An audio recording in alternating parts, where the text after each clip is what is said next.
মৰমৰ ককায়েকক হেৰুৱাই কান্দোনত ভাগি পৰিছে বেহাৰবাৰী আউটপোষ্টৰ জনপ্ৰিয় অভিনেতা ৰাকেশ খ্যাত ৰিণ্টু বৰা। হয় বন্ধু-বান্ধৱীসকল, আপোনালোকে ঠিকেই শুনিছে।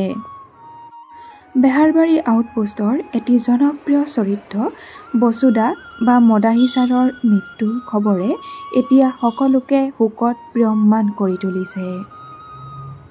বিহুৰ বতৰতে অহা এই বেয়া খবৰটোৱে সকলোকে দুখত ভাঙি পেলাইছে। মৰমৰ ককায়েকক হেৰুৱাই অভিনেতা ৰিণ্টু বৰাই লিখিছে, বসুদা তই য'তেই থাক ভালে থাক। তোৰ অভাৱ সদায় অনুভৱ কৰিম। তই ৰেঙনিলৈ অহা প্ৰথম দিনটোৰ কথা আজিও মনত আছে। এই বুলি এটা আৱেগিক পোষ্ট লিখিছে বেহাৰবাৰী আউটপোষ্টৰ ৰাকেশে।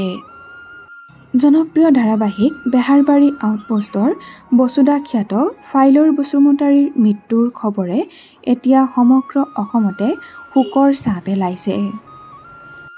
বেহাৰবাৰী আউটপোষ্টত কেতিয়াও দেখিবলৈ নাপাব আৰু মদাহী ছাৰক। ককায়েকক হেৰুৱাই অভিনেতা ৰিণ্টু বৰাই কি ক'লে এবাৰ শুনোচোন আহক। যিটো জ্যোতি সি প্ৰথম বেহাৰবাৰীত যেতিয়া প্ৰথম আহিছিলে মোৰ মনত আছে, মই লিখিছিলোঁ প্ৰথম তাৰ চিনবোৰ।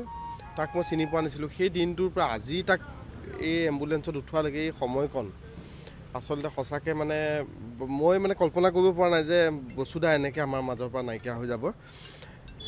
তাক এটা কথা কওঁ যে সি য'তে আছে শান্তিত থাকক, পৰিয়ালটোৱে সুমতি লাভ কৰক, সেইটোৱে কওঁ আৰু শেষত। সঁচাকৈ বৰ